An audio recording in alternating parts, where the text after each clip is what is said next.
Girl, buckle up, because the internet is on fire right now. Just when we thought the Diddy drama might be cooling down, everything just got blown wide open, and Cassie is right in the middle of it. An escort who claims to have been involved in those infamous freak-off parties has just come forward, and let's just say he did not hold back. According to him, Cassie wasn't just a passive bystander or a victim, she was allegedly a key player. He says she helped plan the freak-offs and even forced others to participate. And if that wasn't messy enough, he's now suing her for allegedly giving him herpes. Yep.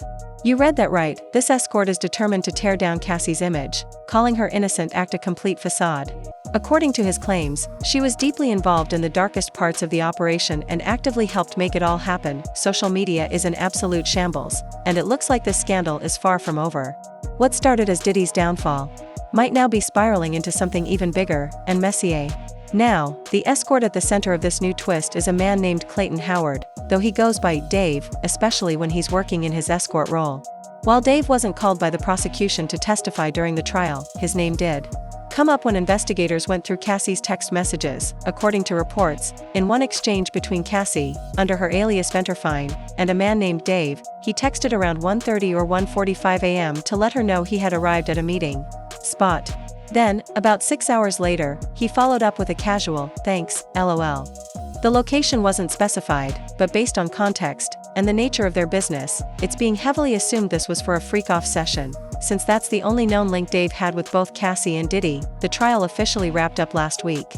Diddy may have dodged the RICO charges, but he was still convicted on some lesser counts under the Mann Act, which deals with transporting individuals for illicit activities, and just as that courtroom door closed, Dave came forward with his own civil lawsuit.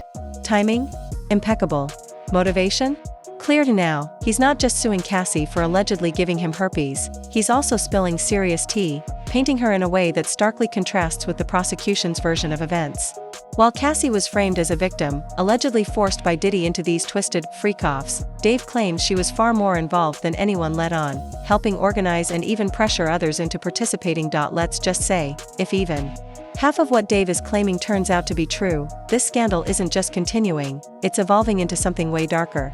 In her lawsuit, Cassie Ventura claimed that Sean Diddy Combs involved her in disturbing and non-consensual situations without warning. She alleged that the first incident happened at his home in Los Angeles, where he brought another man without informing her in advance. According to her account, the three wore masquerade masks and took substances before Diddy allegedly instructed Cassie to engage in intimate behavior with the man while he observed and gave directions. Cassie said this encounter lasted for multiple days and marked the beginning of a recurring pattern. Diddy began referring to these encounters as freak-offs or FOs. Over time, he would request them unpredictably, and she was eventually expected to handle the planning. This included securing a location and arranging for other participants. She stated that she did not want to be involved in these activities. But Diddy would allegedly pressure her to take strong substances to lower her resistance.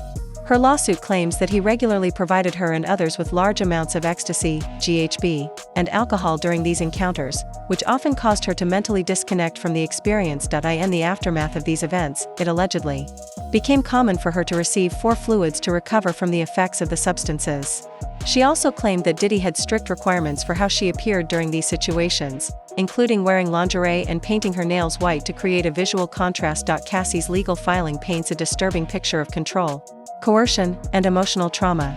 These allegations remain part of an ongoing legal and public conversation surrounding abuse of power and personal agency in high-profile relationships. During the trial, the prosecution presented the argument that while Cassie may have been the one hiring and paying the escorts, she was acting under coercion, claiming that Diddy forced her to do so through threats of violence. However, Clayton Dave Howard, the male escort now speaking out, is disputing that narrative, asserting that Cassie participated willingly and was not under duress. Dave claims his involvement with Diddy and Cassie began around 2009, and he alleges that they exploited him for commercial purposes, using him as part of a private entertainment arrangement.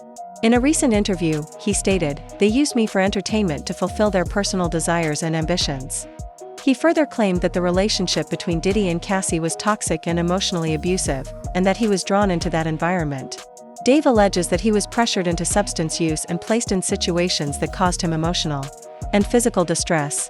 According to him, the manipulation and harm he experienced left lasting effects. These claims present a much more complicated picture of the events surrounding the case and raise serious questions about the roles and behaviors of everyone involved. He also went on to claim that Cassie was not a victim and that she allegedly enjoyed the sense of control she had over the escorts during the event, gaining satisfaction from it. According to reports, Clayton Howard alleged that the singer took advantage of the mogul's power, resources, and influence to manipulate situations. He says this is why he kept seeing them for almost a decade, as he feared repercussions given his already difficult financial circumstances, but the story gets even more complicated. Clayton claims that Cassie pressured him into intimate relations, despite his discomfort, and that he contracted an infection during that time. According to reports, Clayton sued Diddy and Cassie with serious allegations, including that she caused him to contract an infection and pressured him into intimacy. During a sensitive time, it becomes even more tangled when he alleges that Cassie became pregnant with his child. However, questions remain about how he could be sure the child was his. On one hand, Clayton claims that Diddy was not intimate with Cassie during the event, so it would make sense for him to believe the child was his. On the other hand, Cassie stated that Diddy encouraged her to hire multiple escorts for various events, which leads fans to wonder if Clayton's assumption about the baby is correct. That said, Dave firmly believes the baby is his, which is why he included that claim in his lawsuit.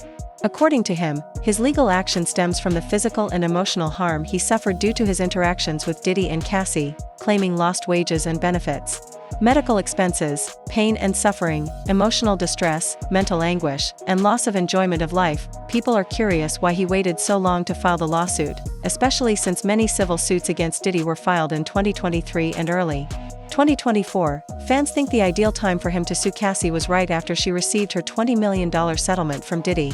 However, Dave explains that his lawyer, Tyrone Blackburn, advised him to hold off until after Diddy's federal trial to protect Cassie's reputation, as her testimony was an important part of the federal case against Diddy. Before anyone suggests Dave could have pursued criminal charges, he says watching the federal trial unfold made him lose faith in the justice system, especially regarding male victims.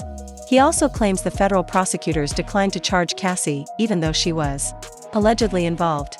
According to TMZ, Dave said the U.S. Attorney's Office knew Cassie was a co-conspirator but focused solely on prosecuting Diddy. He even accuses the government of overlooking male victims in favor of going after Diddy. This situation is complicated. Between the infection claims and the pregnancy allegations, it certainly doesn't paint Cassie in the best light. Fans have shared various opinions, with some saying, now that Cassie has publicly acknowledged receiving at least $30 million, she's opened herself up to lawsuits too. The escorts reportedly saw her not only as a willing participant but also as someone who took the lead. Others point out that being an escort is her profession and question how Dave can prove she was responsible for his infection or that the baby is his.